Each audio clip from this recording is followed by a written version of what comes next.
So welcome back. This is another episode of Shift Happens, and in this series I am speaking to different people who I have had the opportunity and good fortune to work with in Soul Train's various leadership growth learning experiences. And today I am joined by the very wonderful Chris Becker.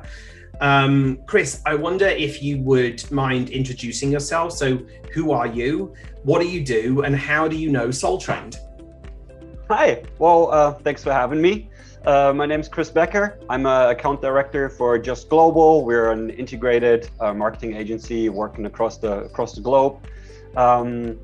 How I work in leadership is, I would say I directly manage a few folks on the account team, and then I also lead a multidisciplinary client team. How I met you, I think we've actually worked together in a couple different ways. The first time I was introduced to you was through a program we called Just Lead. It's essentially Just Global's first attempt as the high potential employee coaching program. That's the first time I worked with you. Then I was also part of Empower. I think that's a bit more of a traditional leadership and coaching mentoring program. And then lastly, we actually just completed a brainstorming session or workshop around wellness at work and work from home. Certainly a very top of mind topic for all of us. Yes, we have worked together across those three things, and I kind of forgot that as well, which is awesome. And I just looking back across, I think in particular your experience with Empower, Chris, as well, if you like, your experience on Just Lead, but particularly with the management training program Empower. You know, what were the greatest learnings or insights that you took from that? I would say probably the most important thing for me was what I learned around feedback, mostly giving feedback, but also receiving feedback. I think it really helped me to, I would say it's one of the biggest struggles, quite frankly, everyone faces in the professional environment, right? I always thought it was rather easy to give feedback when it's directly work related, right? Use this tool for X task, fill out this form in this way. But whenever you try to get more into nuances, right? You want to change people's behavior a little bit and critique, maybe you have to give someone who's not directly work related. I always found that a challenging situation, right? I'm a pretty outspoken person and I kind of like to give feedback, but whenever it's gotten personal, it's a really awkward feeling there, right? Or awkward moment. And I think some of the ways you taught me to reposition my thinking really helped there. I would say one of the things was that almost all weaknesses, you could also see it's too much of a strength. I think that was actually really helpful thing, a very practical thing about giving feedback that you taught me is to, I guess, ask someone how they view the moment, right? So let's say you're on a client call and you notice somebody on your team never turns on their camera. Instead of just telling them like, hey, could you please turn on your camera, is rephrase it in a way like, hey, I noticed you weren't on camera over the last couple of clients call. What do you think, that made the client feel? Or how do you feel that impacts your relationship with the client? So allowing the person to come to their own conclusion versus coming with a foregone conclusion to them, I think very much allows you to hear the feedback. Yeah. I think I remember the moment in which the penny dropped for you with that, Chris, in the session.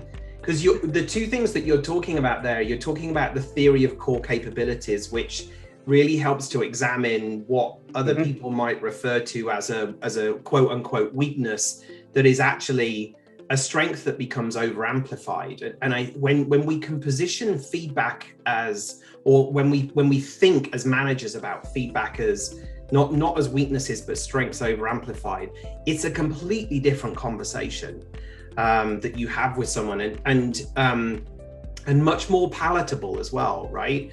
And then the idea, the other model that you're talking about is the did model, where you describe what it is that you are seeing in behavioral terms, and then invite an exploration about the potential impact of that.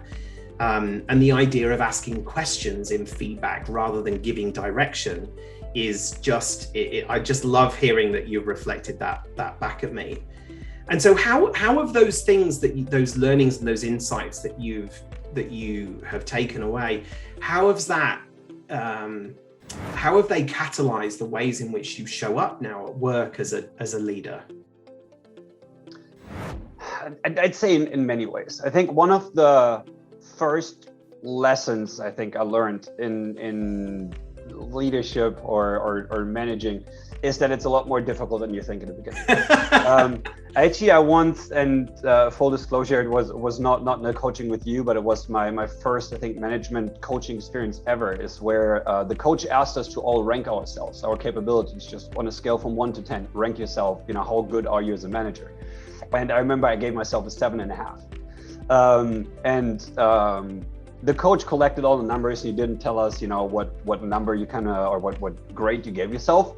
He just flat out said, everyone who gave himself more than a 6 is probably a new manager.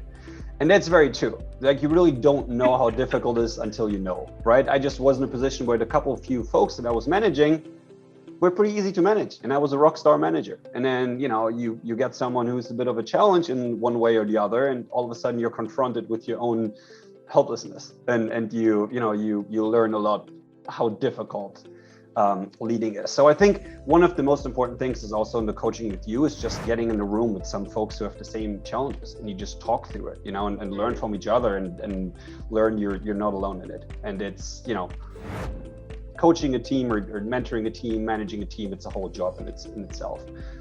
So I think that was an important realization. Oh, and then it's one of the videos that you had me watch as a prep work for the first workshop. And I remember there's one quote where they talked about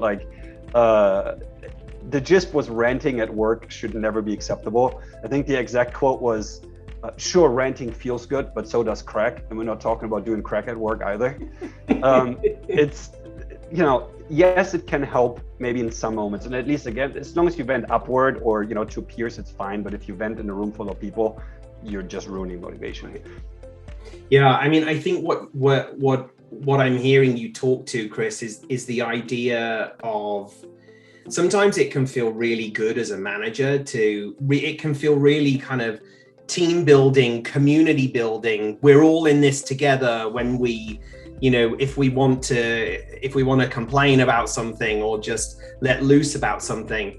And actually, in the long run, it can be very damaging because your influence over your people as a leader is vast, and to you, what might seem to be community building, team building, might end up creating further issues for you down the track because you're a role model for your people, and they may believe that this is okay. And that then might start to spill out into other areas, and they start venting in front of the client, for example, or they start whatever it might be. So even to each other, and are just dragging each other down without having the quote unquote, I guess, adult in the room, right, to bring us back into a productive mindset. Right. So the idea of remembering that influence and using it wisely. Yeah, very, very much agreed. And I think the one more of the major frames that really stuck with me was the face map. That's what it was called. And the gist I think that I took away from myself is that there really is no such thing as a shared reality, ultimately, right? You filter reality through your own, life experience, through your neurobiology, what you had for lunch, how your wife treated you, right? Like all those things, and it shapes your perception. And now, maybe it's getting too philosophical in that sense, but you almost don't have a free will in that sense, right? You are what you are. You act up on your values, on your life experiences, on your biology. And at any given moment, if I was that person, I would probably act how that person, right? So whenever you if you address a moment as, if I was you, I would do this, it's kind of nonsensical. If I was you, I would do exactly what you're doing right now. So if I want to change someone's behavior, in a sense, you kind of have to change who they are, or at least how they view a situation. So I guess that goes back to giving feedback, right? It's just, if you give feedback, be open to, oh, actually, you see this very different than myself. Yeah.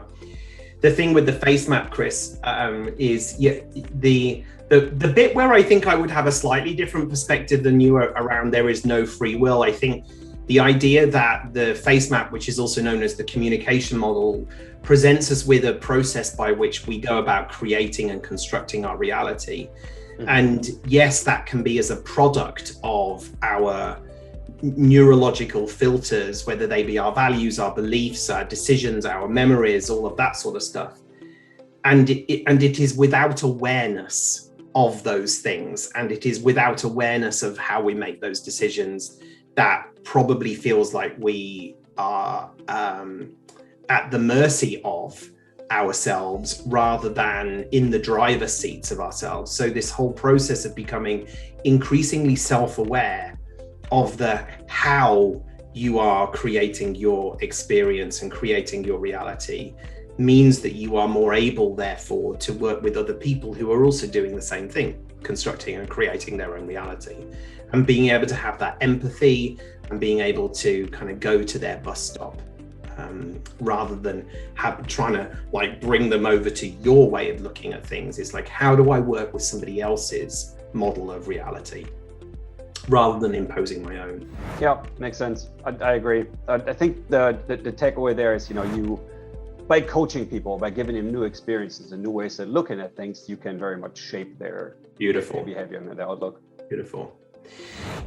Chris, one of the principles that informs Soul Train's work with leaders is that leadership is a behavior, not a title. And I wonder how you experience that principle coming to life in your work with Soul Trained. So as I kind of foreshadowed earlier, is I think there is a difference between, or let me put it that way. You cannot choose your manager, but you can choose your leader. And I think that's a very, very empowering almost sentiment for employees who may not yet manage people, but who want to grow into a leadership role, is that you can be a leader without being a leader on paper. You can be a role model without having a manager in your title or a supervisor in your title. I think what we just talked about, right? In a room full of people, even though if they not directly report to you, you very well may be a role model. You might not even be aware of it. So in that sense, I think leadership indeed is a behavior. I love what you just said. You can't choose your manager, but you can choose your leader, i.e., what I take from that, and let me check out with you if I'm taking the right thing. What I take from that is, when you go to work somewhere, you are given a manager and you don't get to choose who that manager is, but the extent to which they show up as a person who's worth following will be your decision as to whether you want to follow them or not, and therefore whether they are a leader or not. Chris, we're coming up to the end of our time together, and before we close, I wonder if you had a message to any organizations out there about the importance of offering leadership development to their employees, what would that message be? I think I would have to get back to the feedback portion. What I think was most influential for me, I think being able to give feedback and receive feedback just improves corporate culture, improves corporate communication. It might ruin your business model, but honestly, it should be part of every business college degree, or any college degree that prepares you for work, is how to give feedback and how to receive feedback. I think that's probably the single most important aspect, I think, and it's certainly something that I would invite every company in the world to invest in. Thanks, Chris. Well, it has been a joy and a pleasure as ever to spend time with you. I always enjoy the way that you think, and I would say it's also been a real honor over the last few years to track your progress and your growth, from Just Lead through to Empower and into the recent work we did together on wellness. So thank you for joining me, and I hope that we continue to be able to be in each other's orbit. Yeah, I agree. Thank you so much for the opportunity, and always enjoyed working with you, and thanks for being a good coach and mentor. Thanks, Chris.